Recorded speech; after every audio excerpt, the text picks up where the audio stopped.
Uyabona yonke into ekumele uyizwe namhlanje kumele uzwe nansi into ukuthi iSouth Africa inemali and uhulumeni wabantu abamnyama akafuni ukuphucukisa impilo zabantu abamnyama. Yonke into ibonayo eSouth Africa eyinkinga it's because ugovernment abantu abamnyama abafuni kuphucukwe la eSouth Africa. Ngeke ungitshela ukuthi emalangeni ambalwa andlule besikhalela ukuthi ugovernment uzospenda 700 million kwi-national dialogue ukukhuluma nje ngeyinkinga zezwe. Kuzospendwa 700 million. Mina ke bengiyilandelela leya ndaba leya 700 million and ngeke ngezwe kuthiwa kwaspendwa 400 and something million. Just ukuthi kuyakhulunywa nje kuphela. Namhlanje sizwa ukuthi igovernment izospenda 600 million just ukubhadala nje amaphoyisa ukuthi agade imarch and march. The same march and march ekade ihamba icacisa each and every day ukuthi imarch izoba peaceful. And I'm sure manje ugovernment ubize wonke amaphoyisa nala kade ku leave abize ukuthi mawabuye aze emsebenzini akekho umuntu othatha leave manje. Because kupreparishelwa that means wonke umuntu uzobe claim overtime. Uyabona mina ngifuna uyizwe ngami namhlanje igovernment yethu iyasenyanya.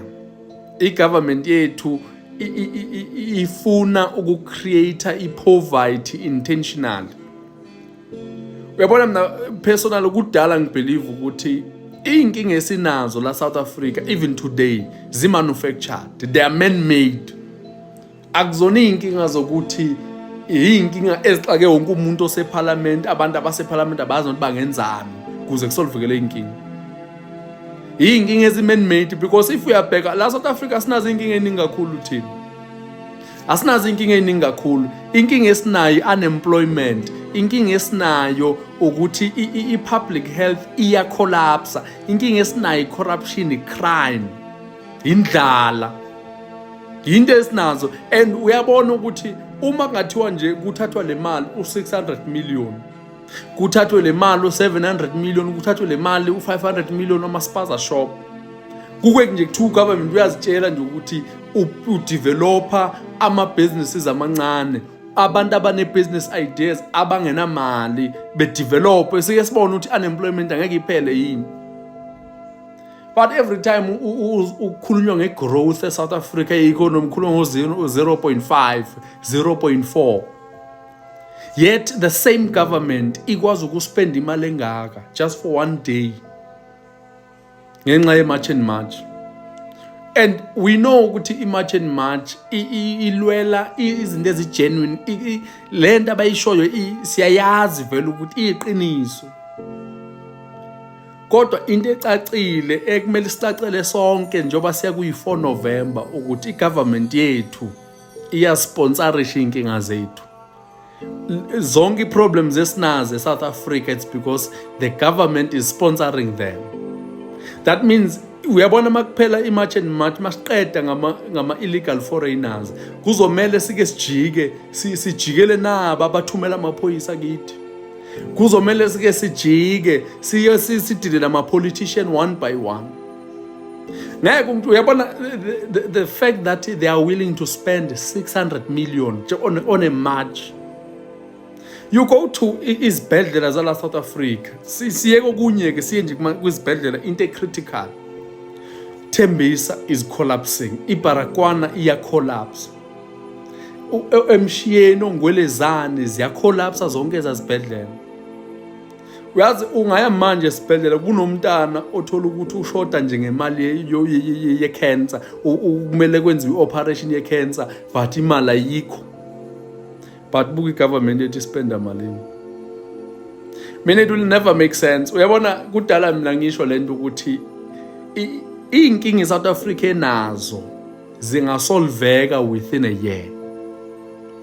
But i-problem is that abantu abasiphethe lephezulu bangene ngama-favor, bangene ngokucela, abakwazi ukwenza nix. Because there are people ababenefita from i-chaos, amadimoni babenefita entweni ezimdaka. There's no way ukuthi you can spend 600 million iy'nkinga zingaka uyispendela just to protect ama-mall. Because uma uyilandelela kahle kahle lento lena kuthi hayi kuzoqashwa abantu ba-protect ama-malls, ba-protect ama-foreigners, ba-protecta impahla yase-South Africa. What about thina ama-South Africans? What about thina esibhadala i-tax? Have you seen imali edonswayo from i-payslip zabantu? Nansi iyolwa against thina futhi le mali. I'm not saying ugovernment makabe reactive. I-right ukuthi abe proactive, alindele ukuthi vele kungenzeka into noma kuthiwa i-march and march ithi into yayizoba peaceful. There are people vele abane-plans zabo ukuthi they want to destroy the country. Leya ngeke ngiyiphike vele iyadingeka. But kubuke kungathi ugovernment unesibindi sokuspenda only when into against thina ama-South Africans. Ngeke uzwe kuthiwa nje kune-company that is sponsored by the government. If from scratch, ngeke uthola abantu abasha that were given imali by the government to start businesses.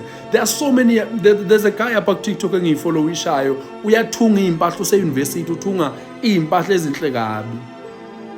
You can imagine lo muntu lo manje ngamvulela i-factory ethungayo, athunga impahla, athungele lama companies esithenga kuwo namhlanje. Lo mfana uthunga amabhluku amahle kabi. Ukhona nomunye engimlandela waseGoli uthunga amabhluku ngathi awe-Brentwood mahle kufa. Uyambona ukuthi ne-room asebenzela kulo lincane. Ushoda nje nge-support from i-government ukuze akwazi ukuthi into yakhe iphumelele. Aqhasha abanye abantu. Manje kungekudala besilwa indaba kaStella Ndabeni ukuthi u500 million asimazi uyephi. Today sikhuluma ukuthi kuzospend u600 million. After lapho kuzobe sekunama commission ukuthi there was a corruption ekuspendeni lo 600 million. Inkinga zethu ze-sponsored. Kukhona abantu ababenefitayo nge-suffering yethu.